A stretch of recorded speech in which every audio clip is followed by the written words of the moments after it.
Hello friends, this is your friend back with a new fanfic. What if Sharingan Naruto has a harem with Mikoto and Tsunade? If you like this story, don't forget to like, share, and subscribe, and leave your thoughts in the comments. Now, let's start. Chapter 1. Great Scott. Uzumaki Naruto. Herald. Greetings, mortal. Uzumaki Namikaze Naruto opened sleep-gummed eyes and promptly snapped them back shut. Hanging before him against the endless white was a creature straight out of nightmare, its golden black eyes framed by a wave of white tresses, bleached of all color, deathly white, from which two horns of crimson peaked. Pallid, purplish emaciated skin, ribs exposed beneath the robe. A dagger clenched firmly between its jagged teeth, its lips pulled back in a ghastly grin. He wanted to deny it, to refute its existence, but there could be no mistaking it. Shinigami. Do not close your eyes. Unbidden, the last Uzumaki watched his lids snap open, forcing him to regard the imposing apparition once more. A cold chill shot down his spine at the sight of the specter looming before him, one he quickly quelled. If he was going to hell, then he'd at least face his afterlife with dignity. "Oh, it's you. Rise," the Reaper intoned. Naruto grunted, propping himself up on his elbows. So he really was dead, then. Funny. He'd always thought death would have hurt more. Not that his death had been painless, mind you, using the Shikifujin to seal away Madara's soul had been anything but painless. He'd known there would be pain, that even should he succeed nothing but hell awaited him in the afterlife. He'd known this from the beginning. It was a tenuous, desperate last reso, and although he'd failed to seal Obito in the bargain, he still considered it a victory. Honestly, it was still something of a miracle he'd even managed to get his hands on one of them at all. With the Jaibi flinging menacing balls in nearly every direction, he considered himself lucky to have accomplished half of his mission at all. Even with an undead, immortal body, nothing could have protected his immortal soul from being plucked from said body and sealed away. Granted, he'd lost an arm and a leg in the process, but a win was a win in his book. Uzumaki Naruto had left the world of the living knowing that, while he may have failed to preserve the lives of his friends and family, he'd managed to take the man responsible for their deaths with him in the end. He could take some small solace in that fact, at the very least. He was sorrowed to have lost so many, with nothing to bring them back. If I could do it over again. The world as you know it is coming to an end, mortal. The Reaper droned on, dragging out each syllable with the deep double timbre befitting of an entity of its stature. You may have sealed the one known as Uchiha Madara, but his legacy lives on. Already there is an imbalance in the souls I have come to collect. Yours is among them. You think I don't know that?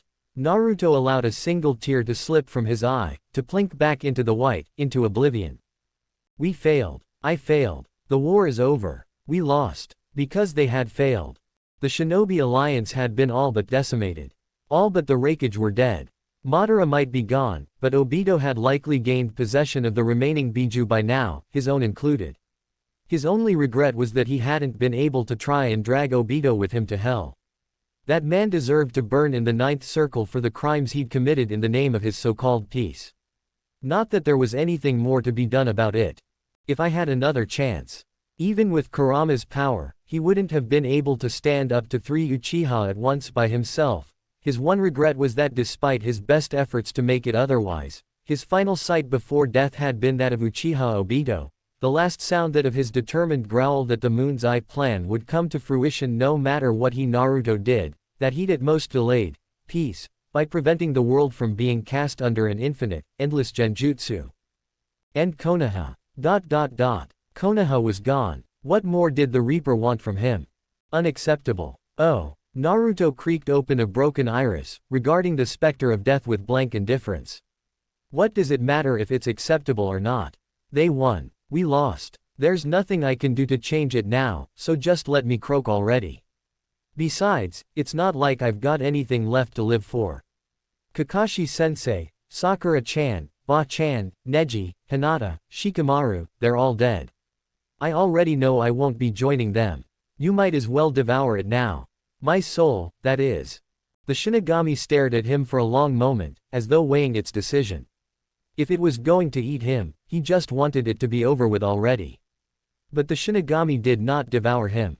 Instead its gaze became aloof and distant, as though it were peering at something many leagues in the distance. There is an imbalance. The Reaper repeated. I cannot allow this to stand. Inwardly, Naruto bit back a groan. He had a bad feeling about this. Can't allow what to stand. The Shinigami rounded on him with a hiss of breath. The Uchiha's genjutsu, was its growling reply as it spun away from him. With so many under its spell, humanity no longer fears death, nor are there any souls left for me to reap. Unacceptable. This transgression shall not go unpunished. White robes whistled soundlessly as it wheeled around to face him again, golden eyes ablaze. Mortal, what are you thinking in this instant? Hey, your thoughts, the Reaper repeated. I was thinking of, Naruto bristled, the rest of his sentence left unspoken. He'd been contemplating what he'd done wrong, what he could have corrected if he had a second chance. A fresh start, a second chance. At first the Reaper didn't seem to register its words, its unholy eyes shrinking to mere pinpricks of brilliance. Suddenly and without warning, it reached a clawed hand up to its hair and yanked down. Hard. Naruto didn't have a chance to protest. He could only gag as his soul flowed from Reaper's mouth, and into his own, pouring life back into his body. Sensation flooded his limbs as life returned to them, enabling his body to move properly as he wished. This one would ask a boon of you mortal, undo what has been done. Hey, I shall return to you the yin chakra of your tenant, bequeathed to me by your father. It decided after a moment's consideration. Be thankful. Before Naruto could protest, the Shinigami removed the knife from its mouth and, without warning, plunged it to the hilt in its stomach. Gore squirted out of the wound, wrenching Naruto's stomach from within, though the wound was not his own. What the hell are you doing? He gawped as the Shinigami dragged out a milky white substance from its stomach that looked succinctly like. Was that a soul? Without a word, the Reaper draped its essence across his prone form, suffusing his body in a warm glow from his head to his toes. He struggled to his feet, gawping as the Nine Tails chakra flared about his body, only to vanish an instant later. He could feel the power of his tenant rushing through his veins, the only absence was its consciousness. There, the Shinigami took the knife between its teeth once more. Your chakra is restored to you. Use it well and wisely. I don't want it. Oh. Like an iron trap, the Shinigami's gaze locked onto the shinobi's own. The sheer intensity of its stare, the sudden ice in its expression, was enough to silence the blonde. Nothing moved. Nothing at all. And then it spoke, voice black as pitch, eyes cold as the coldest winter. Your soul is already in my domain, mortal. The Shinigami rumbled. It is now mine to do with as I please. You have no say in the matter. Regarding that, you will require more than just the chakra of your tenant to succeed in your mission. Much more. Naruto felt his stomach twist in disgust and revulsion as the Reaper plunged a long-fingered hand deep into the gaping wound in its stomach, driving its arm to the elbow as it sought something within its innards. Naruto looked away, unable to bear such a sight. Rather, he tried. Something in those golden black orbs riveted him, forcing him to look on as the Shinigami finally found what it sought. Abruptly it stilled, its cold eyes locking upon Naruto. Prepare yourself. Prepare myself for WHAAAAAAAAAARGH. Naruto cried out in pain and surprise as the scalding liquid struck his eyes, searing itself into his retina. He doubled over in utter agony. It felt like someone had plunged burning brand into both his eyes. They burned. Oh dear Kami, did they burn? You, what the hell did you just do? He glowered at the Shinigami, or at least, what he thought was the Shinigami. Everything was so blurry he could barely make out coherent shapes. The Reaper laughed. It was a deep, throaty sound. Behold yourself and the blessing I have given you, Uzumaki Naruto.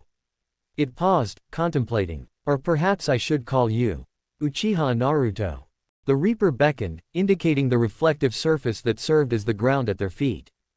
Naruto followed its direction and balked, alarmed to find a stranger staring back at him.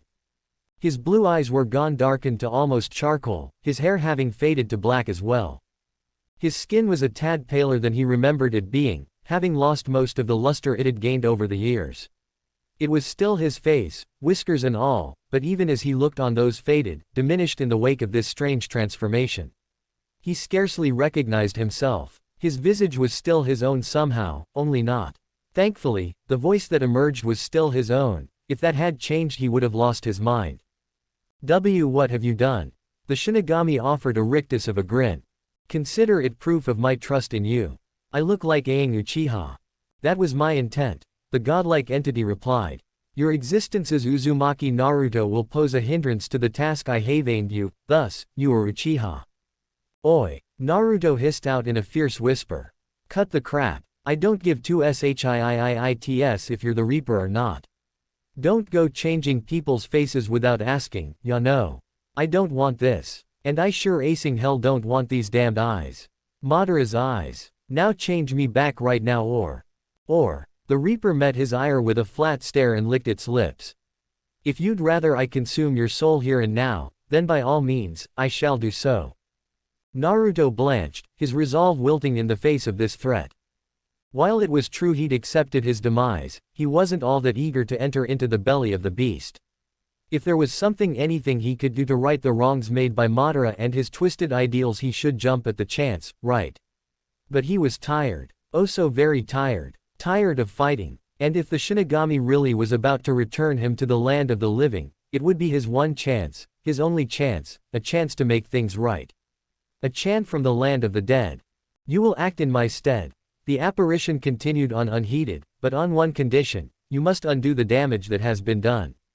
Right the wrongs of the past, correct the mistakes of the old generation for the sake of the young. I will give you as much time as needed. But know this, if you fail your task you will suffer the consequences of your actions. Should you falter, your deeds will be known to me. Should you hesitate, I will come for you. Should you perish, before completing your task, I will devour you, trapping your soul in my stomach until the end of time. This is our pact. This is our contract. But we have tarried in limbo too long. There is work to be done, and you are the one who must do it. Don't I get any say in this? Naruto groaned. None. The Reaper growled. Now be off with you. Now wait just a damned min. Ute. Naruto blinked and the white was gone. In its place hung a full moon, peeking out beyond the rim of the clouds, gazing upon a sea of trees below. Falling. He snarled in surprise, flinging a hand out to snare the nearest branch in his grasp, his fingers wrapping around the damp pines like an iron vise. Grunting as he struggled to arrest his momentum, the former Jinchuriki tethered himself to the tree with chakra, sticking to its surface as one would the ground. He hung there for a moment, his senses still reeling from the sudden drop in pressure. Oi, he grumbled to himself, at least drop me on solid ground, ya know. He frowned up at the moon, evidently Obito had yet to enact the moon's eye plan. Inwardly, he heaved a sweet sigh of relief. Thanked Kami in heaven. There was still time, then. Time enough to find that prick of an Uchiha and drag him down to hell. Then he would find Sasuke, beat the ever-loving crap out of him and… What have we here? Taking a moment to orient himself, he caught sight of a telltale flicker of movement only a few feet below his perch. Stilling his breath he waited until they were past before taking stock of them. 3 grown men, and 1 girl with strikingly scarlet hair. She couldn't have been more than 4 years younger than him, placing her near 14 or 15 years of age. He couldn't see their faces as their backs were to him, even so he doubted he would have been able to make them out in the gloom. Still, something struck him as odd. Though the group of shinobi encircled her, suggesting they weren't, in fact, an escort after all, her hands were held behind her back. Why would anyone walk like that? A knot of rope around her wrists merely confirmed his suspicion, as did the hands of the man who held it. Kidnappers. Naruto's mind raged, torn between reluctance and resistance. Did he really have the time to play hero right now? For all he knew, Obito was preparing the Moon's Eye plan even as he dithered here. Eventually anger won out. He felt his eyes begin to burn as he watched them creep further and further away, blissfully unaware of his presence. That didn't last long. He descended feet first from the trees, dropping like a wraith toward the head and shoulders of the straggler, the one holding the rope. There was a brief moment of tense silence, the man's knees buckling beneath his sudden and unexpected weight, his fingers falling slack around as he reached up to remove the obstruction. By the time he'd realized his own peril, Naruto's hands had already closed around his mouth and face, muffling his cry of pain, as his knees struck the damp earth. The Jinchuriki felt no pity for his victim, a vicious twist of the wrist and he was gone, the life leeching from his eyes before his body could touch the ground. Naruto bolted upwards from the corpse and lunged forward, hoping to take the remaining shinobi by surprise. And for a moment, it seemed that he would. Both men still had their backs to him, they were yet unaware of the sudden demise of their compatriot, ignorant that their captive had slowed her pace to a near crawl behind them. Naruto dared to hope he might yet escape from this scuffle unscathed and continue on his way. His hope shattered as a small squeak pierced the air. Both men rounded as one, a brace of shuriken flying from their fingertips in the time it took a lesser man to blink. Thankfully, Naruto was not a lesser man. In the time it took the girl to squeak in surprise, he'd already dropped flat to the road. The deadly throwing stars now whistled harmlessly over his head. As the last of the lethal projectiles whisked themselves by, he was already in motion, lunging into the moonlight, throwing himself between the men and their captive before they could even comprehend his presence. Beneath the light of the moon, he was finally afforded a clear picture of her captors, and they, him. Their faces weren't even remotely worth mentioning, although they did stiffen as he stood to his full height. "Oi oi, the hell do you guys think you're doing?" Naruto growled, recognizing their Hishiate belonged to Kumogakure. "Doesn't your raikage have better things to do than kidnap little girls? We're in the middle of a war for Crisix." He balked as the two remaining Cloud Shinobi exchanged a glance, took one look at him, then at his Hishiate, and drew their kunai. "Shit, an Uchiha," one of them exclaimed. "Hey, I'm not an." "Kill him," cried the other. A muscle jumped in the blonde's jaw. "Try me." Gwa. The last of her abductors toppled backwards, gurgling as he clutched at his now broken windpipe with both hands. Naruto contemplated him a moment longer, savoring his stricken expression, before a roundhouse kick smashed into his now unprotected stomach. A third and final blow put him out of commission altogether, sending his body careening through the undergrowth. Naruto watched him fall and had to visibly bite back a laugh at the ease with which he dispatched his opponents. And to think they called themselves shinobi. Their movements were slow and predictable, it was almost laughable. No, it was laughable. He needn't have killed those two, but with those injuries, they wouldn't be waking up for a good long while. A soft whimper abruptly reminded him of his place. "You Uchiha." Naruto rounded on the voice with an exasperated hiss, his eyes wild, and stopped. The red-headed girl was looking up at him with something akin to shock, or perhaps it was awe. He couldn't be certain of it in the dim light. He was, however, certain that she was looking at him. "Oi, I'm not." He frowned down at her, the words dying on his lips as he caught a glimpse of himself in a nearby puddle. Sinister scarlet orbs stared back at him, ringed by a single tomo in each iris. Sharingan. Naruto bristled at the sight of the cruel crimson eyes, unable to accept that they belonged to him, to the sinister visage staring back at him. So it wasn't a dream after all. The Shinigami really hated with his DNA, apparently that angry outburst earlier had been enough to unlock the vaulted eyes of the clan. Not his clan. Not. Naruto refused to think of himself as one of those stick-up-their-ass Avengers, even with his newfound powers and appearance going hand in hand. Damn you to hell, Shinigami. He contemplated the quivering kunoichi. She had to be at least a genin for what felt like an eternity. Clearly, judging by her Hishiate, she was from Konoha. But why would Kumo try to kidnap someone so suddenly? There was a war on, for the love of Kami. What possible purpose could the kidnapping of a single soul serve? Ah, hell. He had to at least try and get her back to Konoha. She didn't look to be in any real shape to make it back on her own anyway. "Hey, you alright?" he asked. She continued to stare at him, her mouth agape. Naruto took a deep breath and closed his eyes. When next they opened, he saw no hint of the accursed copy wheel in them. "Hello? Anyone home?" Scowling, he waved a hand before her face, eliciting a slow series of blinks. Doubtless she was still in shock over her recent release. How did you find me?" she asked softly. "She speaks." Naruto couldn't help but chuckle to himself. "As to how I found you, well, I guess you could thank your hair." He didn't feel like explaining to her how he had literally fallen out of the sky. Still, there was something oddly familiar about this girl. But what was it? The eyes? Her hair? He couldn't quite place his finger on it. Inexplicably, the girl flushed. You followed me because of my hair. Not just because of your hair." Naruto tried and failed to keep the grin from his face as he poked at her Hishiate. "Because you're a comrade. You know what they say, those who break the rules are scum, but those who abandon their comrades are even worse than scum."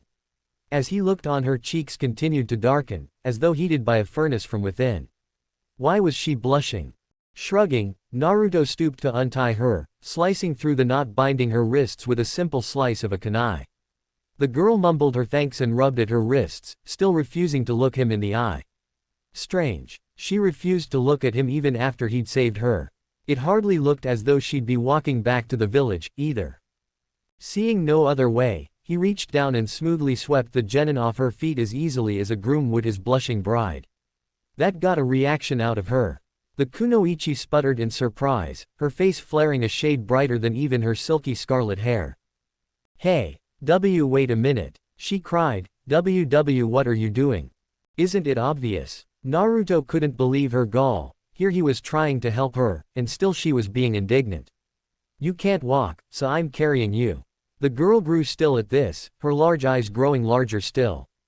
It was as if she were truly looking at him for the first time. What's your name? Uchiha Naruto. He instinctively amended, cursing himself for using that cursed clan name. And just who the might you be, chibi? The girl puffed out her cheeks in defiance. I'm not a chibi. My name is Uzumaki Kushina, Databane. Databane. Naruto dropped her like a hot potato. He felt color drain from his face. Felt a cold sweat break out across his broken and battered body.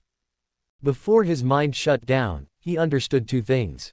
First, and foremost, this little girl was beyond any shadow of a doubt, his mother. Second, apparently when the Shinigami had tasked him to right the wrongs of the past, he'd been speaking literally, as well as figuratively. Because this little girl was his mother and she was wearing a Konoha Hishiate, and he had the succinct feeling he wasn't in his own time anymore. Oh dear Kami. Hey, are you alright? The girl who would one day become his mother asked, you're looking kinda pale. And what did Naruto do upon realizing this, you ask? Great Scott. Why, he fainted of course. Chapter 2, Home is where the heart is. Hey, are you awake? Obito. Naruto bolted upright with a startled snarl, eyes blazing, fingers wrapping around the first thing within reach and dragging it forward. A tiny feminine, eep, sounded somewhere off to his right, plucking him from the last vestiges of his nightmares at last second, 1 second too late.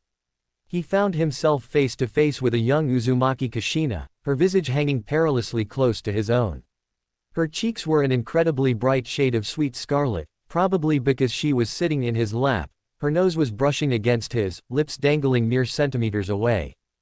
Oh, shit. Memories came flooding back, reminding him just why he'd been out cold in the first place. He had fainted. Fainted, because he'd realized the awful truth of the Reaper's words. Righting the wrongs of the old generation for the sake of the new, hadn't been a mere metaphor. They'd been literal. At first he failed to understand what he had to gain by going this far back in time, then reality hit. He could fix everything. He wouldn't lose his friends, or his family, nor his parents to Obito. That's right, he would find Obito and, wait, had Obito even been born yet? Naruto-san. Naruto bristled at his mother's words. He'd learnt enough about his youth to expect a painful blow in recompense for his temerity. But none came. To his infinite disbelief she turned her head aside, her eyelids drooping slightly shut in what might have been embarrassment or, wait. Wait just a damned minute. She wasn't expecting him to. Why you're hurting me, she whispered. Ooh. Naruto forced himself to relax his grip, his teeth sinking into his lower lip until he tasted blood. That was close. Too close. Way too close. He'd nearly kissed his own mother. Although, looking at her now, it was hard to think of her as such.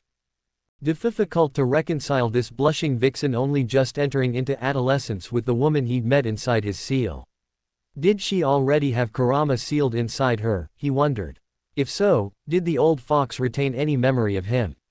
Or had his mind been wiped clean, so much like everyone else? He ruthlessly resisted the urge to inquire about his former tenant. He knew from experience just how bitter the life of a Jinchuriki could be. Hey, Naruto glanced down at his mother, mildly alarmed to find her still chewing on her lower lip, squirming restlessly in his lap. Just how long do you intend to hold onto me like this? Once more, he silently suppressed the urge to panic. Although he had loosened his grip on Kushina's hand, he still hadn't let go of her waist just yet. Well, damn. Naruto forced himself to retract his arm, allowing the kunoichi to skitter backwards and out of arm's reach. Sorry, he muttered. Determined to distract himself, the Uzumaki-turned Uchiha hazarded a glance at their surroundings. Taking in the small clearing they had apparently made camp in, the warmth afforded by the small fire burning behind served as their sole source of their illumination, thrusting their shadows against one another at odd angles. As he looked on, the flames flickered and grew dim. They couldn't have that now, could they? Drawing a deep breath in his lungs, he molded some chakra in his stomach, forming a single seal with his left hand. Kushina's gaze flicked toward him as he did so. Kaden. Without another word, he exhaled, expelling a thin stream of flames into the flickering blaze. Burgeoned by the fire, it leapt to life, brightening their surroundings considerable, a marked improvement on the dim lights offered earlier. When he returned his attention to the clearing, he found the kunoichi staring at him. Arigato. Kushina whispered, wringing her hands together. Naruto titled his head to the side, the universal way to go, huh? But the kunoichi only flushed ever darker. Huh, Mo, she exclaimed, her face flush with anger. I'm trying to thank you for saving me back there, Databane. Well, excuse me, Datbeo. Naruto couldn't help himself, the words alongside his verbal tick fled from his lips before he could stop them. Kinda hard to tell when you're shouting at me, ya know. At these words Kushina stiffened, her eyes bulging so large, her son was certain they'd fall right out of her pretty little head. Crap. Naruto's mind scrambled for an explanation, desperate to explain his verbal tic before his mother had a chance to put two and two together. Oi. It was so ridiculous that Kushina could not hold back her laugh. When was the last time she had laughed? Certainly not since she'd come to Konoha, not since she'd become a genin. For a moment, Naruto looked at her like she was nuts, but when he realized she was laughing at his comment and not at him, he grinned. Inwardly, he was taken aback, he'd been expecting confusion, not laughter. Ha! Kushina covered her mouth as she snickered, fighting back another fit of giggles. I thought I was the only who did that. Never thought I'd hear it from an Uchiha. Despite himself, the former blonde sweat dropped at the girl Fro would one day become his moth. Was she really going to accept such an implausible answer based solely on her own observations? Ah, well, he shrugged to himself, might as well play along. Well, I'm not like most Uchiha. Yeah, I noticed. Kushina beamed, a bright smile lighting up the features of her face. For starters, you don't have a gigantic stick up your. Naruto tried his best not to laugh, he really, truly did. But the moment his mother mentioned the words, stick, and ass, it was all he could do to contain himself. He'd chosen those very same words years before in his youth to describe the antisocial tendencies of a certain Avenger. For his own mother to throw them back in his face was simply too much for him to bear. He snickered, Sharingan flaring anew, in response to the sudden emotional outburst. He half expected Kushina to flinch at the sight of them, the redhead didn't so much as bat an eyelash. Why are you laughing? She asked. Because it's true. Naruto guffawed, momentarily forgetting himself in his good humor. The Uchiha do have a stick up there. His mother looked at him like he was crazy, hell she probably thought he was. Hey, that's your own clan you're talking about there, Tte-bane. Yeah, Naruto's laughter stilled in his throat as he caught sight of himself in a nearby puddle. Gazing upon his reflection with intent, he cut an imposing figure in his Junin uniform. Although he still loved the color orange, the war had been particularly unkind to his old jumpsuit, forcing him to give it up long ago. Before he'd lost everything, he pushed a hand through the shaggy raven mess that was once his blonde hair, idly marveling at the man who stared back at him. Having been promoted to Jonin shortly before the Jyabi laid waste to what remained of Konoha, he'd garnered a considerable repertoire of ninjutsu, in addition to his already countless odd variations of the Rasengan and Rasenshuriken. Looking at himself now, he couldn't help but wonder, would he still be able to use them? Would his contract with the Toads exist in this time? Would he be able to use Senjutsu? Hiraishin. His reflection offered a nervous smile in recompense for his temerity. But it was his pair of blazing bloodline orbs that riveted him.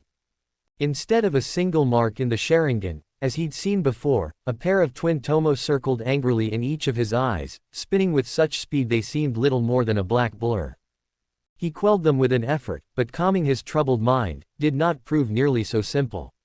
What the hell was going on here?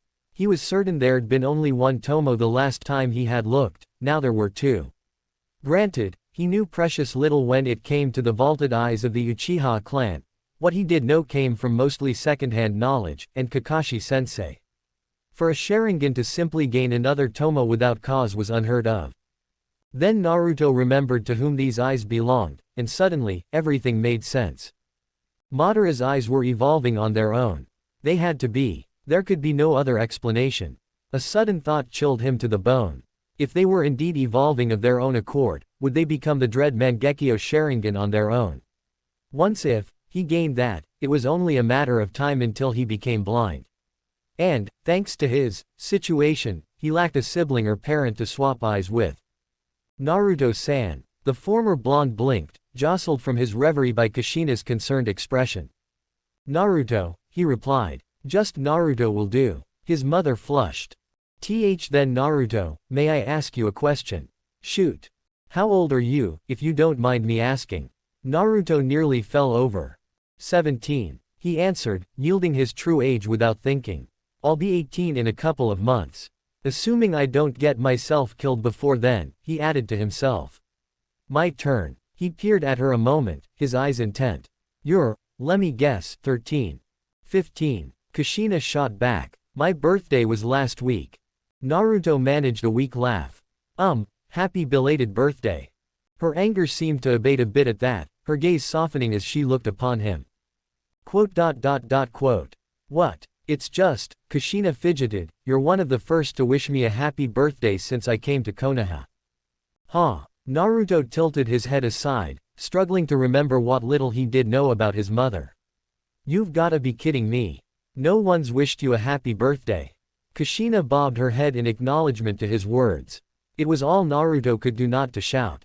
From what she'd told him of it, her life in Konoha hadn't been particularly pleasant in the beginning. But to think she'd not have her own birthday celebrated, just like him, was this too, because of the Kyuubi? Not since I left Uzugakure, no. Well, I'll get you a present when we get back, or something. Naruto viciously bit back the urge to clamp a hand over his mouth as soon as he spoke. He'd just overplayed his hand.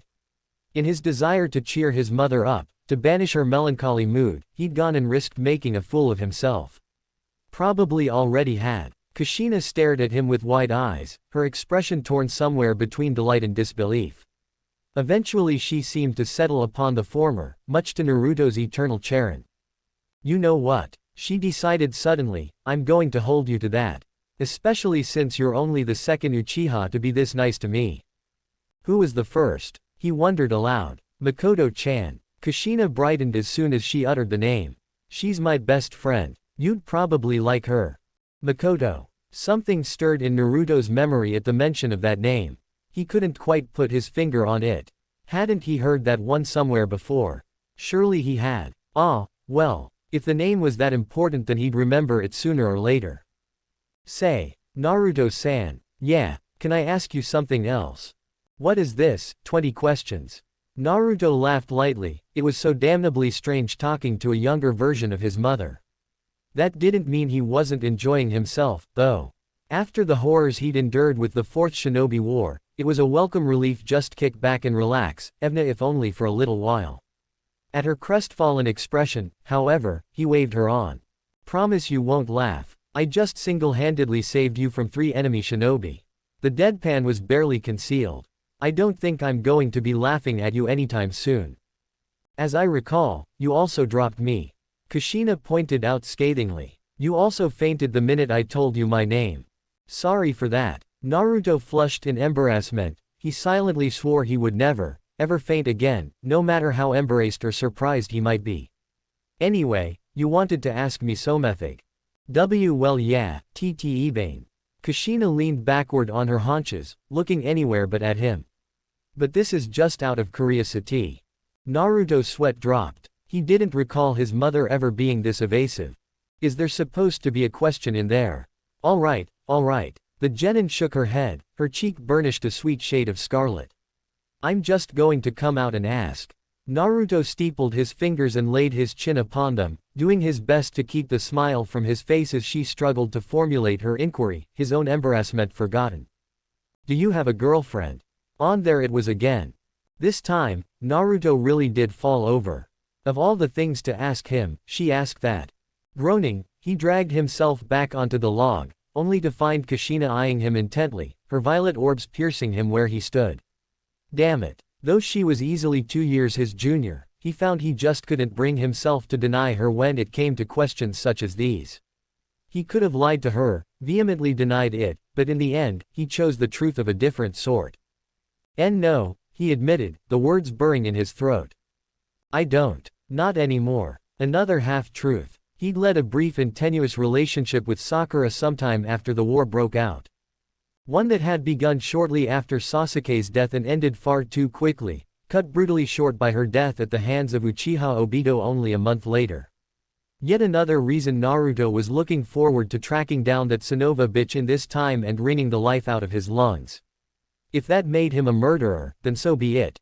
He just couldn't bring himself to forgive Thathole for killing the only girl he'd ever loved. Oh, she must have seen his murderous expression, because the inquisitive lilt faded from her eyes. "I'm sorry," she sputtered. "I didn't mean to." "No, don't be." Naruto shook his head. "It happened a long time ago. I'm over it." No, he thought with a pang of regret, he was not over it.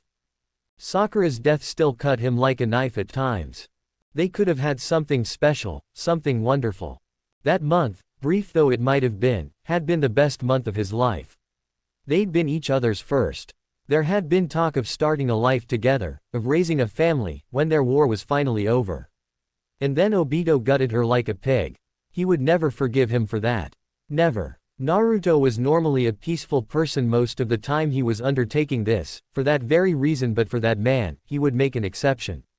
A very painful exception. "Was she special to you?" Kushina asked with renewed interest. Now that she knew he wasn't angry with her, she seemed intent to milk him for every little detail. Naruto was happy to oblige her. It was always better to focus on the happy times than the dour, after all. Yeah. Naruto felt a wistful smile tug at his lips. She was. What happened to her? She died. Kushina flinched. Naruto didn't blame her. Not their baka. That tickles. Even now, he could still hear her laughter. He felt his heart lurch a little bit. Although Sakura had long since passed, the pain of that passing still surprised him sometimes. It was like a punch in the gut. A soft touch on his sleeve drew his attention. Naruto blinked in surprise, startled to find Kushina's hand resting on his own. "I'm sure she loved you very, very much." Naruto bit back a laugh. Ironic, that he was the one being consoled here. By his own mother. She didn't press him for details and she didn't tell him how sorry she was for his loss. She didn't berate him for pursuing the path of revenge in the first place. Since rescuing her only hours before, she had not even tried to pester him about what his true intentions were, which was more than a little puzzling. She just looked at him, with those overlarge violet eyes, and held his hand. She was just there, supporting him in silence and not asking anything of him. Mystified, Naruto felt like she understood a little of what he was saying. He found himself intertwining their fingers just to see what it felt like. "Yeah," he said. After Sakura's death, the only time he really came into actual physical contact with other people in the future was when he was fighting them. That had been life with the Fourth Shinobi War. That was the life he'd lived after losing his love, a life full of loneliness and distrust. It was all he'd known for the last year of his existence. Feelings like those didn't fade away overnight. "Must have been my smoldering good looks," he muttered to himself, reflecting on his change in appearance. It was difficult to accept he was here, trapped in the past, in a body he barely recognized as his own. Difficult but not unacceptable. Now that he was here, could change things for the better, correct all those mistakes made, help all those who suffered. But he had to be careful. If he changed too much, if he altered the timeline with impunity, he might wipe out lives that had yet to be born. Although he was still struggling to find a way to go about that. "Come on." She rose and tugged on his hand, indicating a pair of sleeping bags she'd laid out near the firelight. "You should probably get some sleep, Tte. We're going to have a long walk back to Konoha in the morning." "Yeah," he said again. He allowed her to guide him off the log and they broke their contact as they started walking. Her long crimson swished behind her with each step, drawing his attention. It almost seemed to glow in the firelight, like the color of blood. He thought it was beautiful. He'd always envied not having his mother's pretty crimson hair. It was all he could do not to reach out and touch it. Just a little. By the way, I think you are. Kushina spun to face him abruptly, tresses twirling about her in a curtain of scarlet. Naruto stiffened, his hand frozen in the process of reaching out toward her. He asked. Handsome, I mean. The Uzumaki turned Uchiha chuckled, his spirits restored. He didn't mind accepting a compliment from his mother. Is that so? Kushina beamed at him, and her smile was like sunshine in the warmth of the fire. Let's get some sleep then, shall we? She turned in place. We're pretty far from the border, I think. We should be safe here.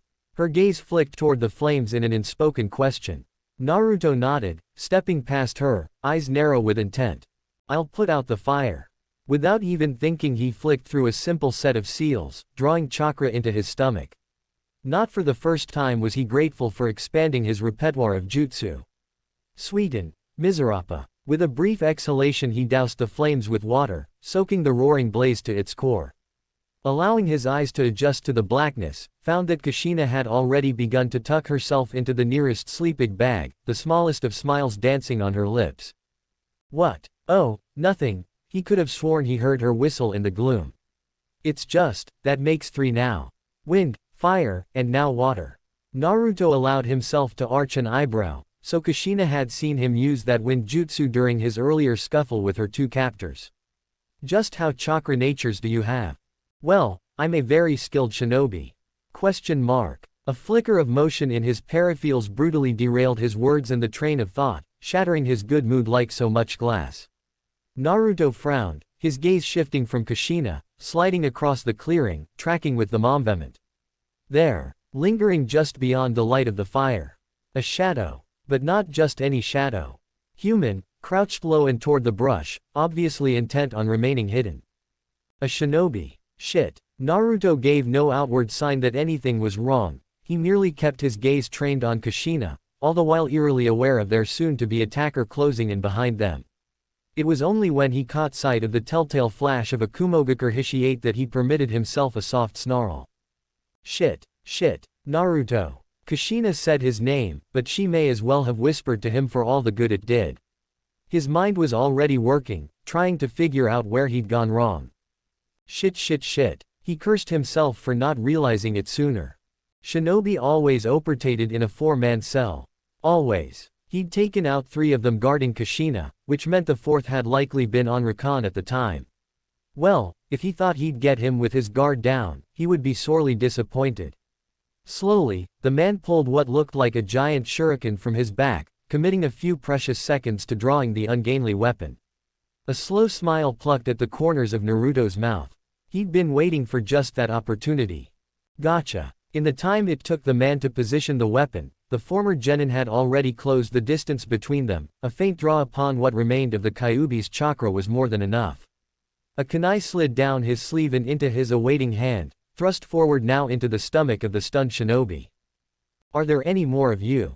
Naruto hissed as he watched the light leave the man's eyes. Answer me. His target sneered, lips quirking in a triumphant smile. Fool. To the blonde's infinite dismay, the man vanished in a plume of smoke, leaving a harmless log behind. Substitution. Even as he registered the feint, the dull buzz of a thrown shuriken reached his ears, resounding louder and louder with each passing second. Kushina's scream ripped through his ears like a knife. Kushina. She was their target. There was no time to think, only for reaction. Naruto forcibly drew upon Kurama's chakra once more, willing the golden cloak to enfold his body, augmenting his already inane speed. He surged backwards from whence he came, shearing through entire branches in his haste, uncaring as they tore and slashed at his face. Please let me be in time.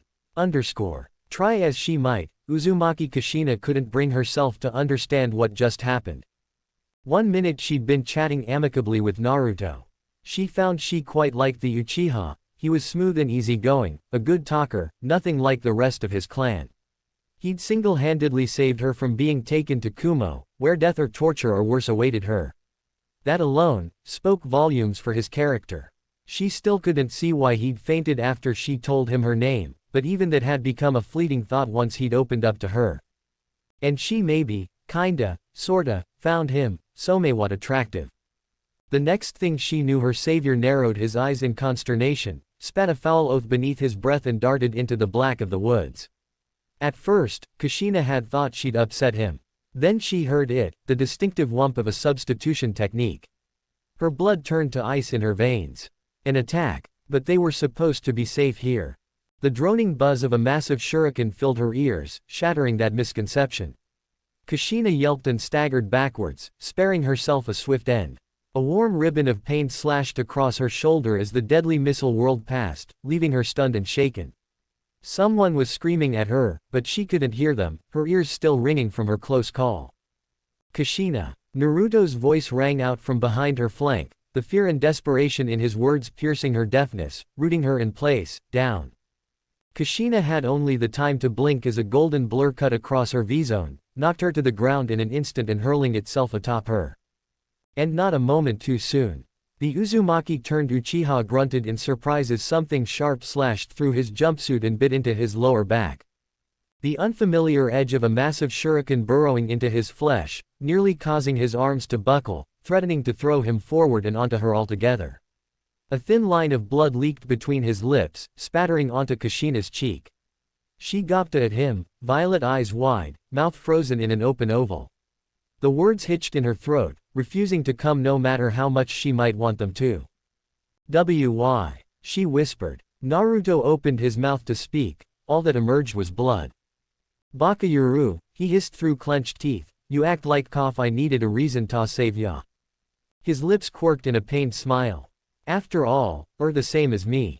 When he bit off the word, lost my parents, no one ever complimented or recognized me. Being the bad student I was, I screwed up a lot during class on purpose, because I wanted to get everyone's attention. It didn't matter if they laughed at me, or cursed me. I couldn't get anyone's attention when I tried, so I acted like an idiot. It was like I was an outsider. You know how that feels, right?" She did know how that felt. For the longest time she'd thought herself alone. Mikoto was one of her only friends, even so, she was oft on missions and couldn't be there for her when she needed her the most. Like now, for instance. Now as she lay there, helpless to do anything but watch bitter tears well in his eyes. It was tough. "Right, Kushina?" he asked. "You were lonely, right? I'm sorry. You shouldn't have to feel that way. I'll try to do something about that, this time around." Kushina's heart nearly leapt into her throat as he slumped forward, falling atop her, collapsing into her arms like so much dead weight. She wanted to weep as his eyes slid shut. Had he just died in her arms? No, he couldn't die, not here. Not now.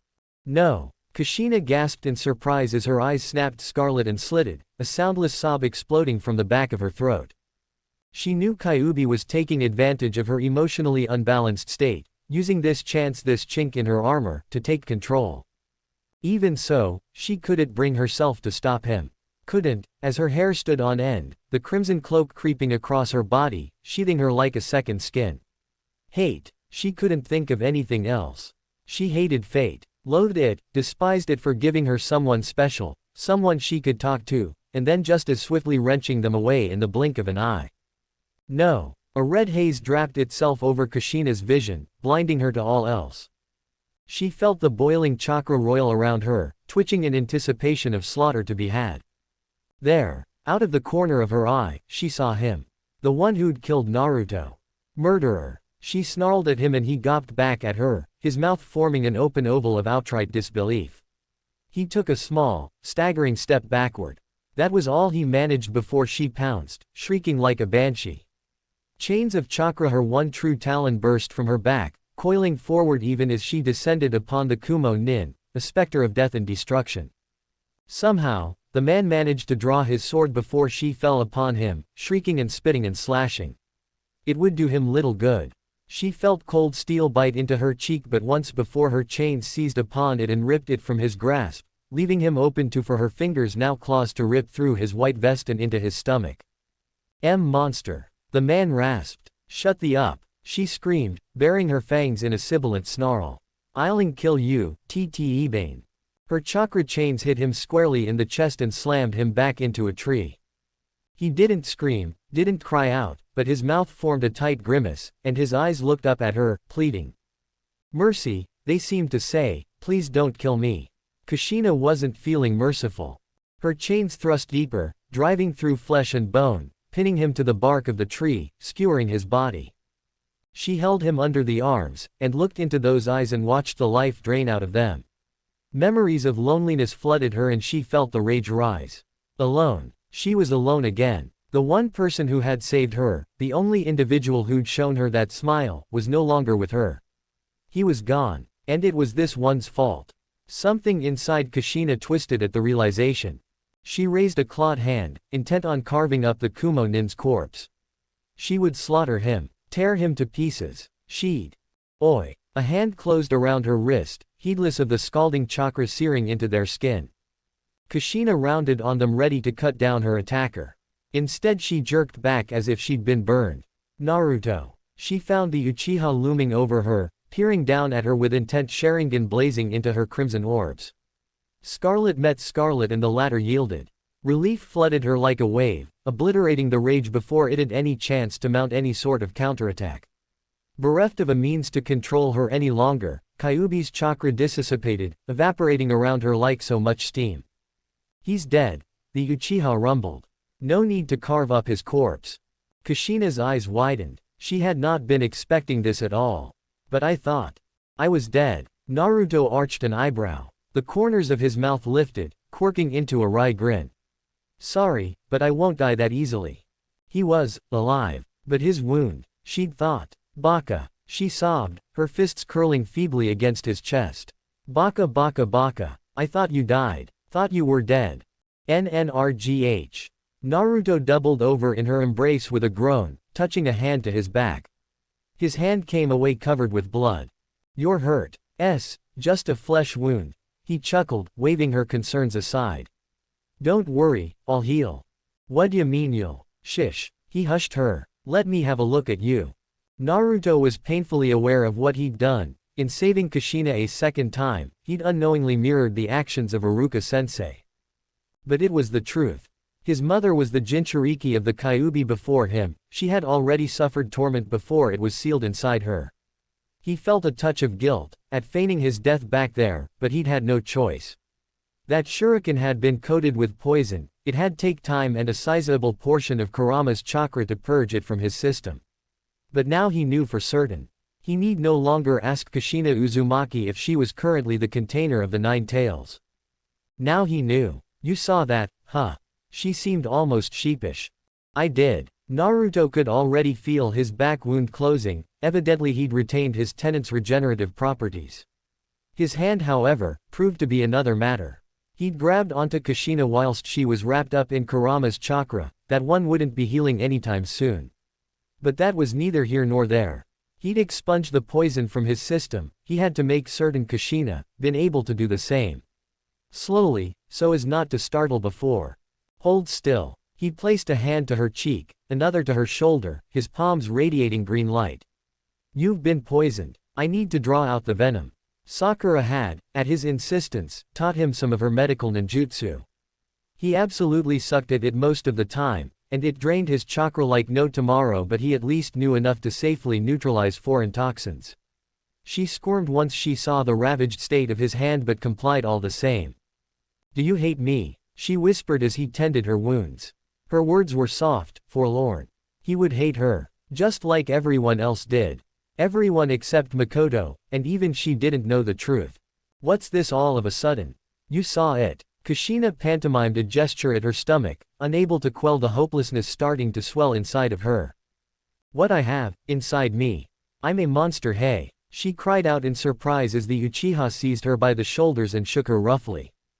His coal-black eyes were dyed with chakra, flaring the distinctive crimson color of his clan. His chakra, it felt cold. Like she was looking at someone else, staring into the eye of a complete and total stranger. His tomo entranced her, spiraling hypnotically before her face, little more than a blur before her eyes. He gripped her tighter still, shoved his visage dangerously close to hers. Never, he hissed, words rough with anger, call yourself that again. But never, Naruto growled, his tone left no room for argument. Why the hell would I hate you for something you're not? At his words, Kushina felt herself begin to break, all the barriers she'd built in her mind come crashing down around her ears. When the tears came, she couldn't stop them. This was all too much. Too much to hope for, let alone dream. In the span of only a few hours her life had gone from a lonely little existence to this. She hadn't expected anyone to look for her to begin with, let alone rescue her, and all because of her hated crimson hair. Arigato, she whispered, hugging him tightly, burying her face in his chest in a vain effort to hide away her tears. Thank you so much, Naruto-kun. She felt the tension ease from his shoulders as she held him, felt him relax albeit marginally into her arms. His heart thudded warmly against her ear, a soft, reassuring rhythm that promised her all would be alright. A sudden swirl of leaves broke that promise. Kushina felt words leave her as a young man of roughly 15 years or so emerged from a body flicker. His shaggy blonde hair framed cold blue eyes, eyes that told the world he'd come here been expecting a fight. She felt her heart lurch at the realization. Minato had been following her, too. He'd come to save her. But he hadn't been expecting someone to beat him to the punch. To her, she watched the emotions flicker over his face, confusion, suspicion, sadness, and anger. It was gone too quickly for her to tell. Kushina, he paused as his eyes fell upon Naruto, and her close proximity to him. His face fell.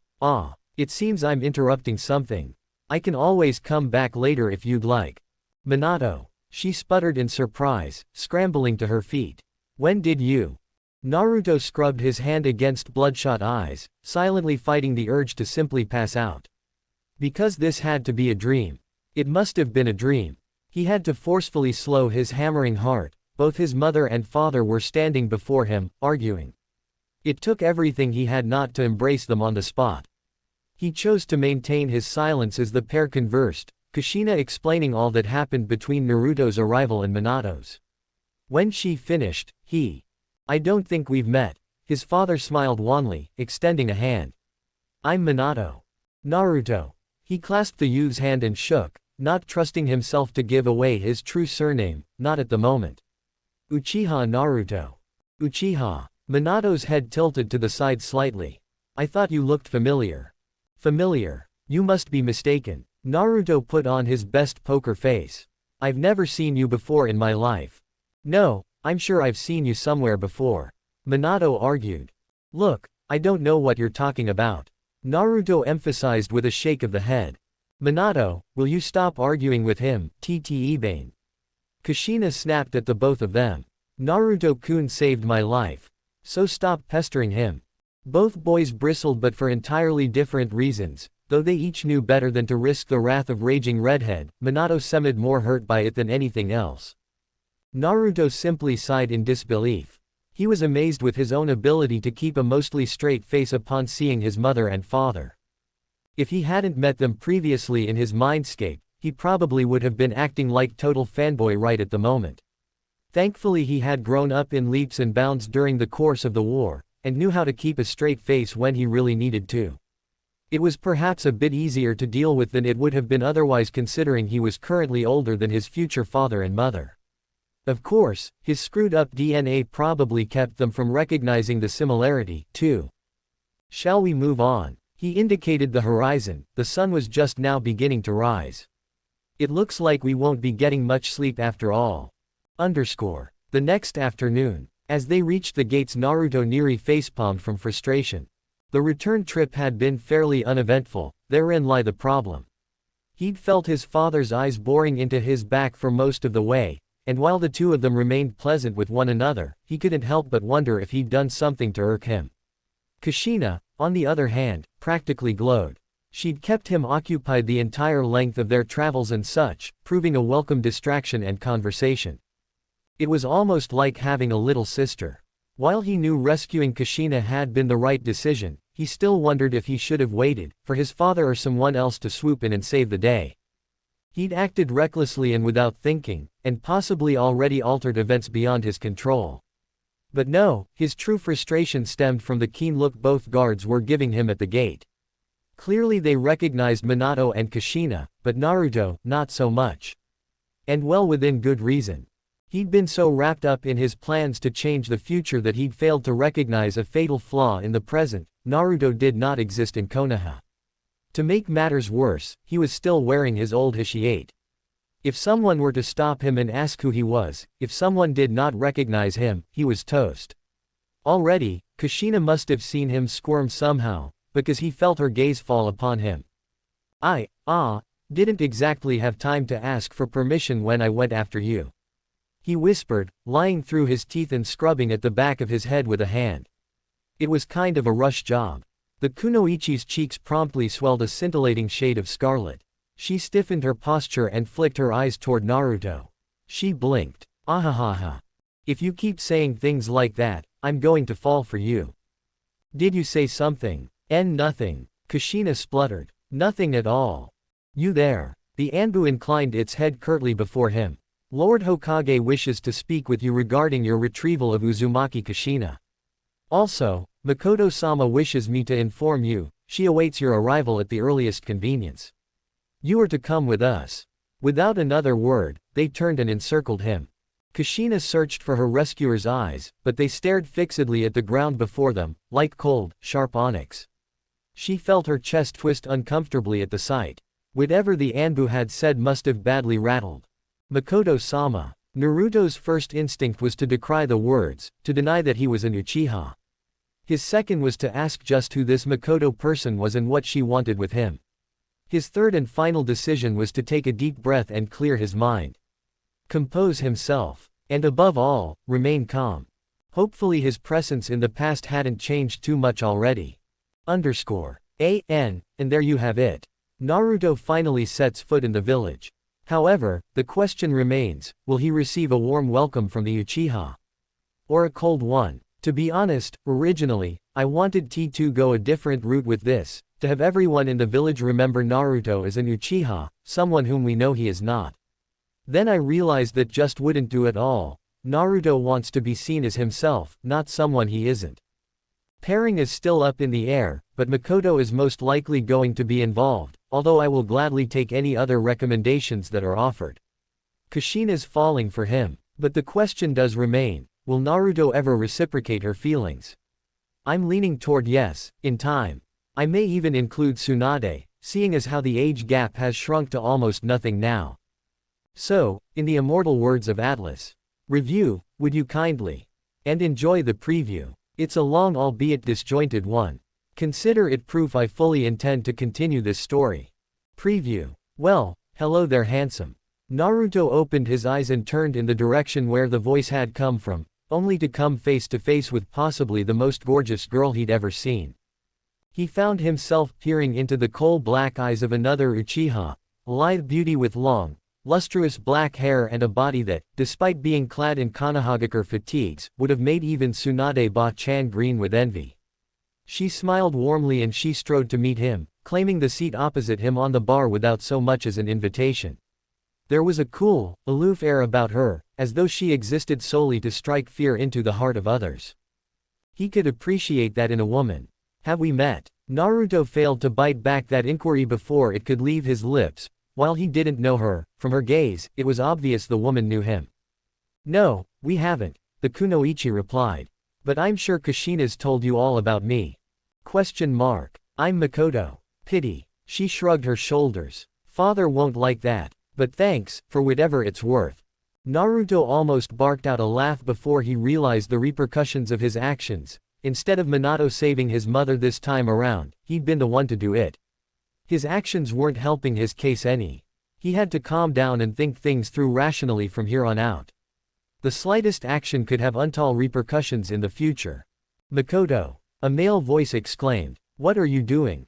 The smile shattered on Mikoto's face like so much glass. Before Naruto could protest, she looped an arm in his and drew dangerously close to him, bosom pressing into his arm. While he himself was no stranger to intimacy, he still felt a flush rise in his cheeks as she did this to him. He was, after all, only human. At her. Play along.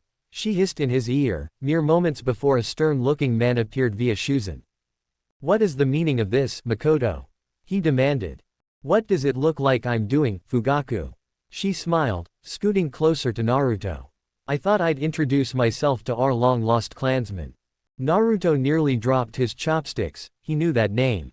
In his youth before the massacre, he'd gotten into enough trouble to learn it well, having often found himself before the man's desk to be brought to the clan's so-called justice for his pranks. Just as he knew this man would someday be the father of Sasuke and Itachi. His left hand twitched with the sudden desire to kill this man. After what Sasuke had done, he'd be doing a world of good by ending his father's life. This fool, Fugaku scoffed. He's no kin of ours. He just walks in here and claims to be one of us. For all we know he could be an enemy spy.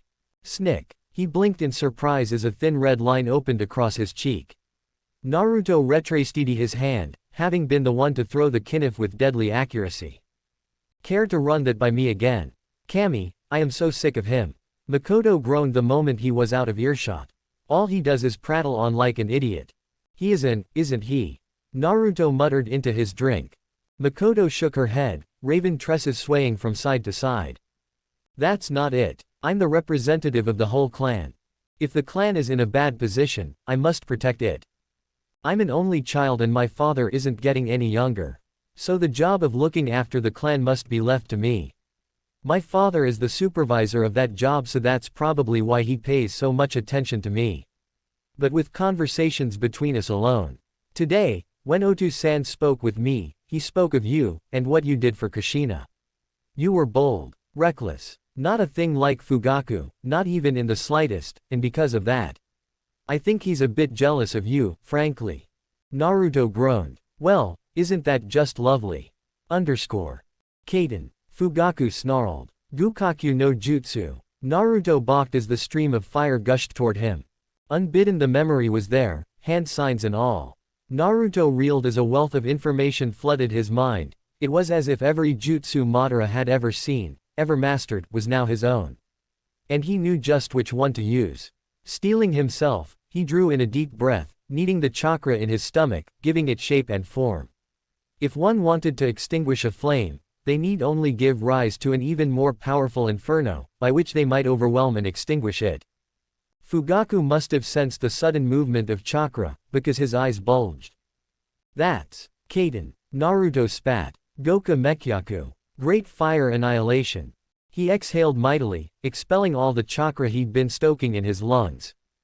Bad blood. Everything will be fine, everything will be fine, everything will be fine. Naruto chanted the words like a mantra in his head as he drew nearer and nearer to the Hokage's office, Anbu honor guard in tow. More like an escort. The old man probably didn't want him bolting the first chance he got. Naruto didn't blame them. After all, he had shown up with little to no warning, rescued their Jinchuriki, brought her back to the village, and then marched right in their front door. It certainly didn't help that he was dressed like a leaf shinobi. Kami, he was going to have fun explaining that one. Even more so his newfound appearance. On one hand, he could simply have them bring in a Yamanaka was Inoichi around at this point, to examine his mind and memories. On the other hand, Naruto wasn't all that certain he wanted to reveal whether he was from the future just yet. Already his presence here had far-reaching complications. He was painfully aware just how incredibly he'd mighted things up between his parents by rescuing Kushina before Minato had a chance to intervene. But that was why he was here, wasn't it? To change things, prevent the future from ever coming to pass. Not if you erase yourself from existence in the process, Bakayuru. His common sense smacked him upside the head. Naruto cringed at the thought. Although, it also made him wonder. What would have happened if his mother and father never got together to begin with? Well, he wouldn't exist, for starters. And if he never existed, then Obito never attacked the leaf. And if Obito never attacked the leaf arg. Major headache. Naruto frowned, his pace slowing almost imperceptibly as he mulled the matter over. His guards didn't like that. Not one bit. Keep moving, outsider. One of the Anbu elbowed him in the back, forcing him to keep up. Naruto bit back a growl and valiantly fought the urge to Rasengan the man and the rest of his squad into a nearby wall. Oh, and it would have been so easy, too. But if he pulled a stunt like that now, he was liable to get himself thrown out of the village before he even had a chance to explain why he was here. And just how am I going to explain that, anyway? He wondered. He did his best as they drew close, mentally preparing himself for what lay on the other side. No fainting. Check. No spazzing out. Check. Cold sweat. Check. Just as he was about to set foot into the Ofifs and prepare himself for the lie of a lifetime and possibly the most epic fail in existence, a cold hand settled upon his shoulder. Hold, mortal. The Uchiha nearly jumped out of his skin. Because there, hovering before him in the black, was a face he'd hoped to never, ever see again. The Shinigami. Naruto opened his mouth to voice a reply, only to realize the guards around him had ceased moving. Everything had ceased. Time itself had stopped, the colors of the world having faded to a grim black and white. They were alone, frozen here in this moment of time. Thousands of thoughts ricocheted in his mind, countless words sought to leave his lips as those dread eyes peered out at him from within macabre grin. In the end he settled for one. You. The Reaper inclined its head minutely. Well met, my emissary. That brought Naruto up short. Wait, what? He frowned, not just at his newfound title. You still remember me? His reply was met with a frown and a snort. I am the god of death, boy. Did you not think I would leave you unsupervised when the fate of the entire world is at stake? Well, kinda. Snorting, the Shinigami shoot its head, even then those eerie eyes never left his, not even for a minute. I thought I ought to inform you of something before you continue on your quest. And before I speak, I should caution you, do not panic. It paused for a moment, and when it finally spoke, its response was stern, almost stoic in its reply. The you, as you know yourself, has already ceased to exist. There was a silence. When Naruto didn't vanish from existence, a low growl left his lips. You wanna run that by me again, buddy? Silence. The Reaper reprimanded, its tone strident. By altering your DNA, you no longer exist as Uzumaki Naruto. Rather, you are an Uchiha. You already know this. What you do not know is thus, all traces of your former self were eradicated the moment I first laid my power upon you in limbo. Naruto blanched. He didn't like where this conversation was going. Please tell me that doesn't mean what I think it means. Shinigami nodded. The old you may yet still be born in this timeline, but any effect his existence might have had upon you has been nullified, my emissary. At Naruto's continued silence, the Grim sighed. Perhaps I am over-explaining. Allow me to simplify. Say something foul were to befall Uzumaki Kushina, that she were to die, say, at the hands of an enemy shinobi. Were that to happen, even were your mother to perish, and those last traces of your old self eradicated, the you, as you now know yourself, would still continue on to exist. Do you understand? He could feel a headache coming on, but the Uzumaki turned Uchiha nodded anyway. Just what the hell did you do to me? Naruto hissed. Not just my face, not just my DNA, but even my destiny. I barely recognize myself anymore. I made a wager against fate. I believe you mortals call it a gamble. The Reaper chortled then. It was a deep, throaty sound. You truly are a unique existence. Your mind and your memories belong to you still, but should another try to pry into those memories, and I suspect the fools of this era soon will, they will see what the you of this time has seen, false memories indistinguishable from a true experience bequeathed to that body you now possess. You may wish to thank me for this gift. But know this. Those golden eyes seemed to brighten at that moment, glowing with eerie intent as the death god loomed closer, its breath cold as ice upon his face. You must keep who you truly are, a secret. I shudder to think what might happen if the timeline comes unraveled any more than it already has. Are you sure I can't just kill myself and be done with it? The blonde growled, placing a hand to his now throbbing temple. It's beginning to sound a hell of a lot more simple. You will not. The Shinigami's voice was like a thunderclap in his ears. I have not bargained my very being on this gamble only to have you end your life a second time. All right, Naruto sighed. Loosen up and take a joke, will ya, Reaper? I do not loosen up in my business. It replied. Now, you are going to be questioned. Interrogated. No, really. His deadpan was artfully concealed. Silence. Shinigami snapped back. Now, listen well. This is what you are going to say. Naruto gulped as the Shinigami finished its explanation. That had to be the mosted up lie ever. You do realize I'm flying by the seat of my pants here, right? I am well aware, the Reaper retorted as the colors of the world began to return, the flow of time moving inexorably ever onward. And I trust you to succeed. Before he could reply, the Shinigami was gone, leaving him alone with his escort. Thankfully, neither seemed to have noticed the little time lapse. One of them shoved him towards the doors a tad too roughly, snickering as the blonde stumbled toward the office. He did his best to push all thoughts of revenge from his mind, refusing to show weakness in the face of these fools. Here goes nothing. Naruto tapped softly on the door with his fist and announced his presence. Come in. Tears nearly sprang to his eyes. Upon entering, he found himself staring at a pair of familiar faces, lacking the liver spots of old age as well as stark gray hair, and another which he immediately recognized and gravitated towards. He would have recognized her anyway even without the Juin attire and hishiate, even so he knew those that hair, that bust, just about anywhere. Even so, his jaw nearly dropped to the floor. Ba-chan. What did you just call me, punk? The young woman, she couldn't be more than 20 maybe 25, bristled angrily at his remark. Naruto had just enough time to register the remark before she cannoned forward, fingers clenched into a fist. Less than a day ago, that punch would have hit him. Now, his Uchiha blood sang at the sight of her attack, at the sound of battle. She seemed to slow in his peripheral vision, as though she were moving underwater.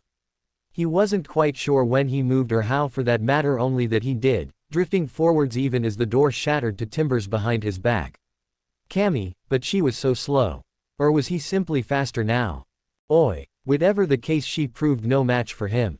His fingers locked around her wrist in a vice and gave a sharp twist, breaking the bone like a twig. Snick. She gasped in pained surprise, but Naruto was still moving, sweeping her legs out from beneath, forcing her to the floor with a strength he didn't know he had. Even as she tried to struggle, his fingers found her throat. Tsunade froze, eyes bulging. Because this was Tsunade, younger than he remembered her, this was the past after all, but still the future 5th Hokage nonetheless. And he'd just beaten her in unarmed combat. It all happened so swiftly. Realizing his mistake, he swiftly jerked backwards, leaving a baffled Tsunade gawping up at him. My apologies. I tend to react like that when someone attacks me. Sorry about calling you that too, he continued, at the murderous glint in her gaze. Must have mistook you for someone else. He held out a hand for he, and slowly, warily, she accepted it. I certainly hope so, Tsunade said with eerie calm as she pressed a hand to her broken wrist, livid honey eyes bored into her future successor. Because whoever you are, if you ever say that to me again. No. Naruto waved his hands rapidly and performed a perfunctory bow. It was a mistake. My bad. If you're quite done haranguing him, Tsunade, Sarutobi's gravely voice interjected, I'd like to speak with our guest. Alone. But sensei. Dismissed. Tsunade looked as though she might say something else, might protest for a final time, but in the end, she resigned herself to a silent retreat, tending to her battered arm as she departed. Naruto turned to regard the Hokage as his fellow blonde gave them their silence. He was acting rather strange. Funny, he didn't remember the old man being quite this stern back in the day. The thought brought a frown to his lips. Had he made yet another mistake already? You are Sarutobi Hiruzen, right? You would be correct. The Sandaime replied, steepling his fingers together. The problem remains, however, that I do not know who you are. Let us begin with what we do know, then. His aging face seemed to tense as Naruto looked on, his old eyes turning harsh and stern. First, you retrieved Uzumaki Kushina from enemy forces at great peril to yourself and returned her to this village, safe and sound. For this, you have my most sincere gratitude. Second, for some reason or another you're impersonating a Konoha shinobi, because I've never seen you before in my life. Third, judging by your appearance, and that little stunt you just pulled back there with my student, you are undoubtedly an Uchiha, which also strikes me as strange, because, for lack of a better term, you don't seem to have that proverbial stick up your. Have I missed anything? Nope. Naruto had to forcibly sink teeth into his lower lip to keep himself laughing at the last. I think you've just about covered everything and anything. Not quite. Sarutobi fixed him with a steely gaze. There is still the matter of who you are and what you want. Now, because you've chosen to be courteous to me, I shall extend the same courtesy to you. I will ask you one final time. Who are you? Naruto dithered a moment longer, wondering just how much he ought to reveal. He'd already altered events by saving his mother, who was to say what would happen if he revealed he was from the future. Slowly the Junin opened his eyes, letting the gathered teardrops run down the side of his face towards his ears. Just what the hell was he going to do? Even if they did believe his story, there was no way in hell they'd accept his change and appearance. At the least, they'd throw him in a mental hospital. At worst, they'd condemn him to death. The Shinigami's explanation rang through his mind once more. This is what you are going to say. He felt his eyes begin to burn again. He knew what answer he had to give. Do you know the name Uchiha Madara? There was a silence. When the third next spoke, there was an audible edge to his words. Surely you're not claiming to be PSH. Naruto snorted and waved the Sandame's concerns aside. There could be no taking his words back now, the only way out was forward. Of course I'm not Madara. I'd have to be like 100 years old. Much to his own consternation he steeled himself, drew a deep breath, and continued the lie, continued to weave this fine, delicate tapestry of falsehood. I'm his descendant. What? Did I stutter? Naruto forced a tuft of arrogance into his voice. Easy enough when you knew someone like Sasuke and watched the words work their magic. Uchiha Madara is my grandfather. I am of his blood. Must I demonstrate myself further? Sarutobi paled and promptly crossed himself. Twice. Naruto watched a myriad of emotions flicker across his face. A descendant of that man, standing here before them. Now that he looked, the man did bear a passing resemblance to the legendary Uchiha, but no.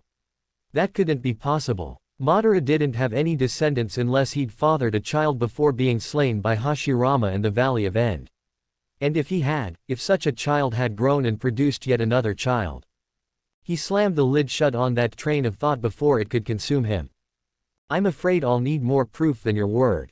See is believing, after all. Naruto sighed and released chakra into his coal-black eyes, awakening the bloodline bestowed upon him. Sarutobi stiffened as the Sharingan abruptly emerged, its triple tomo swirling fiercely angrily in each eye. Naruto bit back a grimace of his own once he beheld his reflection in the Sandame's slate-gray stare. Madara's eyes were still evolving. Rapidly. Would he unlock the Mangekyo at this rate, and lose his eyesight before he could accomplish his goal? He hoped not. Those eyes. Hiruzen visibly swallowed, as though he'd seen something in them Naruto had not. I see. Gathering himself up with an effort, he forced himself back to the table once more. Why have you come here then, after all this time? Surely you could have left Kushina at the gate. I mean, at Naruto's thunderous expression he was quick to amend himself, you must have had a life outside these walls. My father recently passed on. Another lie. But before he did, he told me that all Uchiha were welcome here, and as I find myself growing lonely, I decided to stay.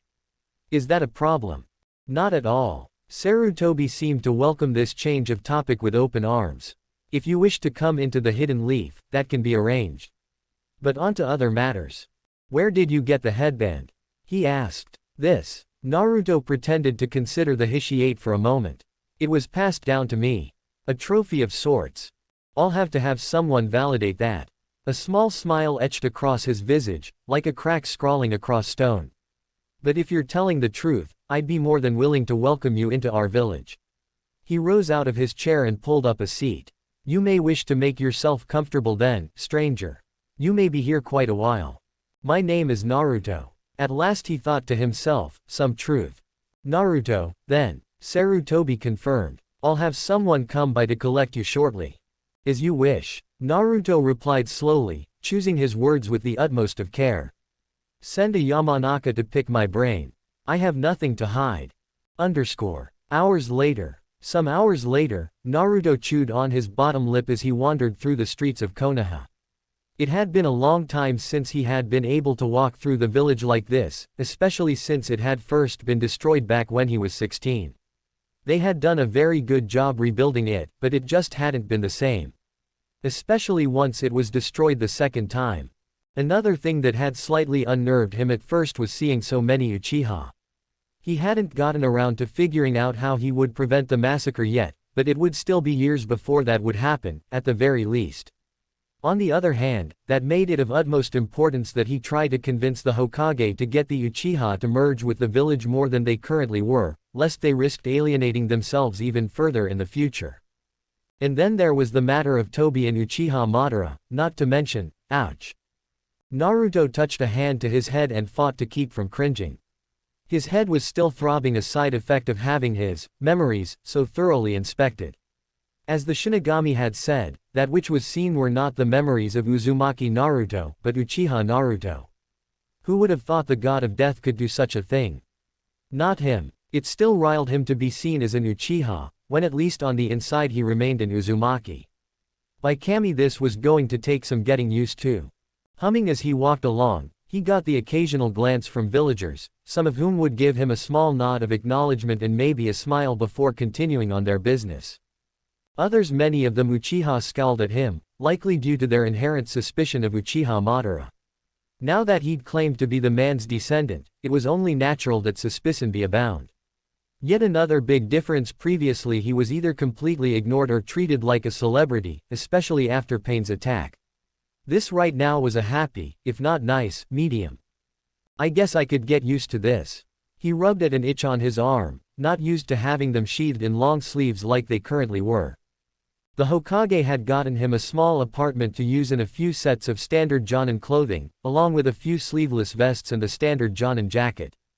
The outfit was similar to that which most Anbu wore, but he currently didn't have a mask or arm guards. That lofty station was well beyond his reach at present. After all, he'd only just been allowed into the village after the Hokage revealed him to half the damn populace, and he was fairly certain his goals didn't include joining the infamous Black Ops anytime soon.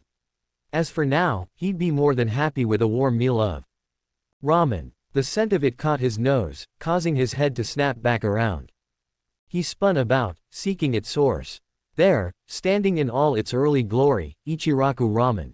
One miso ramen, please. It was all he could do to keep the grin from his face as he rushed inside and took a seat. All his strength was focused on preventing his knees from knocking together as he awaited his long-favored treat. The chef took his order and ducked back behind the curtain, leaving the Uzumaki-turned-Uchiha to wait impatiently for his food. Seconds passed, then minutes. Finally, just as he was about to check on him, a voice prickled at his ear. "Well, hello there, handsome." Naruto opened his eyes and turned in the direction where the voice had come from, only to come face to face with possibly the most gorgeous girl he'd ever seen. He found himself peering into the coal-black eyes of another Uchiha. A lithe beauty with long, lustrous black hair and a body that, despite being clad in Konohagakure fatigues, would have made even Tsunade Ba-chan green with envy. She smiled warmly as she strode to meet him, claiming the seat opposite him on the bar without so much as an invitation. There was a cool, aloof air about her, as though she existed solely to strike fear into the heart of others. He could appreciate it, in a woman, but there was something about this one that instantly put him on guard. Dangerous. Have we met? Naruto failed to bite back that inquiry before it could leave his lips. While he didn't know her, from her gaze, it was obvious the woman knew him. "No, we haven't," the kunoichi replied. "But I'm sure Kushina's told you all about me." "?" "I'm Mikoto," she continued, pausing, peering at him. "I honestly have no idea who you are." Naruto shook his head. "Pity." She rolled her shoulders. "Father won't like that. But thanks for being polite, for whatever it's worth. That aside, I understand I have you to thank for saving my best friend earlier." Naruto almost barked out a laugh before he realized the repercussions of his actions. Instead of Minato saving his mother this time around, he'd been the one to do it. His actions weren't helping his case any. He had to calm down and think things through rationally from here on out. The slightest action could have untold repercussions in the future. As a matter of fact, "Mikoto!" a male voice exclaimed, cutting him off. "There you are." The smile shattered on Mikoto's face like so much glass. Before Naruto could protest, she looped an arm in his and drew dangerously close to him, bosom pressing into his arm. While he himself was no stranger to intimacy, he still felt a flush rise in his cheeks as she did this to him. He was, after all, only human. And those pressing against him. "Play along." she hissed in his ear, mere moments before a stern-looking man appeared via Shuzan. Once again, Naruto felt that faint sense of déjà vu. He'd seen this man somewhere before. But where? What is the meaning of this, Mikoto? The man demanded. What are you doing? What does it look like I'm doing, Fugaku? She smiled, scooting closer to Naruto. I thought I'd introduce myself to our long-lost clansman. Naruto nearly dropped his chopsticks, he knew that name. In his youth before the massacre, he'd gotten into enough trouble to learn it well, having often found himself before the man's desk to be brought to the clan's so-called justice for his pranks. Just as he knew this man would someday be the father of Sasuke and Itachi. His left hand twitched with the sudden desire to kill this man. After what Sasuke had done, he'd be doing a world of good by ending his father's life. This fool. Fugaku scoffed, scowling at Naruto. He's no kin of ours, regardless of what Lord Hokage says. Anyone with dark hair and black eyes can waltz in here and claim to be one of us. But what proof does he have, I wonder? For all we know, he could be an enemy spy. Snick. He blinked in surprise as a thin red line opened across his cheek, spilling crimson down his collar. Naruto retracted his hand back onto the counter, having been the one to throw the kinif with deadly accuracy. His eyes narrowed upon Fugaku. His Sharingan must have activated somehow, because the man visibly flinched when he met his gaze. Care to run that by me again? He hissed. You don't frighten me, outsider. The Uchiha snapped back. And no class like you is nothing. No class. Is that so? Naruto quipped, detaching himself from Mikoto, swiveling to face the man. Then why does it look like you're about to piss your pants? He had the succinct satisfaction of hearing Mikoto's laughter. Why did that sound bring such perverse pleasure to him anyway? And his grin only grew as he beheld his adversary's reaction. Fugaku's face flared 5 different shades of red. Why you dare? Oh, I dare. The former blonde was rising from his stool now, ramen completely forgotten in the wake of his anger. What are you going to do about it, little man? Ah, the sweet irony of it all. As an adult, Naruto was a good head and shoulders taller than Fugaku, towering over him like a giant. To think he'd once feared this man in his youth. There was nothing he could do to hurt him now, he was invincible. Untouchable. And if this belligerent fool thought he stood a chance in hell, he'd probably try and. Training Ground 7. The words were little more than a snarl. This evening, with Mikoto-sama as my witness, I will prove just how worthless you are before the clan, worm. I'm shaking in my sandals. Naruto growled, knowing the man had just made a fatal mistake. With to another word, Fugaku rounded on his heel and vanished in a shushin. Kami, I am so sick of him. Mikoto groaned the moment he was out of earshot. All he does is prattle on and preen like a complete idiot. The clan this, the clan that. He's not even the heir and he goes on about it more than I do, for God's sake. Sighing, she pressed her head to the counter, as though she could somehow bury her woes there. He isn't he? Naruto muttered into his drink. Just like Sasuke, he added to himself. Mikoto shook her head at that, raven tresses swaying from side to side. That's not it. I'm the representative of the whole clan. If the clan is in a bad position, I must protect it. I'm an only child and my father isn't getting any younger. So the job of looking after the clan must be left to me. My father is the supervisor of that job, so that's probably why he pays so much attention to me. But with conversations between us alone. Today, when Otu-san spoke with me, he spoke of you, and what you did for Kushina. You were bold, reckless, not a thing like Fugaku, not even in the slightest, and because of that. I think he's a bit jealous of you, frankly. Me? Mikoto nodded. A long-lost descendant of Uchiha Madara, who wouldn't be jealous of you. She nudged him playfully with her shoulder. So, are you going to accept his challenge? Naruto's frown flipped itself upside down. You bet your pretty little I am. Her onyx gaze pinioned him. You know, it's a good thing you're cute. His grin was positively beatific. I try. That evening. Are you prepared, fool? Hi, I'm quite ready to kick your.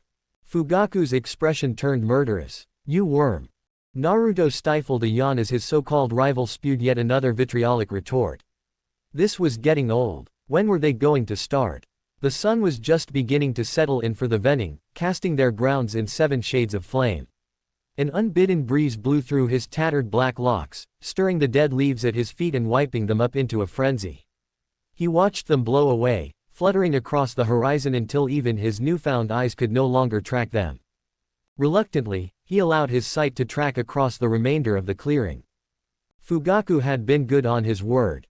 There were at least several dozen clan members crowded into the training grounds, each eager to see him succeed. Or fail. The latter wouldn't be happen. He didn't recognize any of them. But then again, he'd only ever really known Sasuke and Itachi. Mikoto, as heir to the clan, stood at the forefront with her father, a large, grizzled old man who looked as though he'd seen more than his fair share of missions in his time. But it was the former who stepped forward, took her place between them. She looked positively regal in her kimono, the fabric a dark shade of dusk, almost as if she were in mourning. Her visage was anything but. She seemed almost pleased. Uchiha Naruto. When she spoke, her tone was solemn, bordering on reverent. Fugaku has challenged your claim as Uchiha. Do you accept this challenge? Naruto grinned. Hell yes. He was going to enjoy this. A slight smile lifted her lips. Very well. Nodding, she turned to face the latter. Uchiha Fugaku. Do you swear by the clan to fight with all your... Hi. He cut her off mid-sentence, already inhaling. Mikoto scowled and took a sharp step backwards, returning to her father's side. Then, begin. Kaden. Fugaku snarled, expelling a great stream of flame. Gukaku no jutsu. Naruto scoffed and made to move, instead he balked as the stream of fire gushed toward him. Why couldn't he move? Why? Unbidden the memory was there, hand signs and all. Naruto reeled as a wealth of information flooded his mind. It was as if every jutsu Madara had ever seen, ever mastered, was now his own. And he knew just which one to use. Steeling himself, he drew in a deep breath, kneading the chakra in his stomach, giving it shape and form. If one wanted to extinguish a flame, they need only give rise to an even more powerful inferno, by which they might overwhelm and extinguish it. Fugaku must have sensed the sudden upswing of chakra, because his eyes bulged. That's Kaden. Naruto spat, grinning from ear to ear. Goka Mekyaku. He exhaled mightily, expelling all the chakra he'd been stoking in his lungs. The great fireball found itself snuffed out, easily extinguished before the rising inferno as it roiled forward. Into Fugaku. The elder Uchiha had just enough time to realize his folly before the blaze overtook his position, swallowing him whole. No. His mind railed against this sudden turnabout, fought the realization, the knowledge that he had more than severely underestimated this newcomer, this descendant of Uchiha Madara. Pain. Fugaku's last sight was of the torrent of flame rushing towards him, his last smell that of charred flesh, his own flesh. Then the black of unconsciousness took him.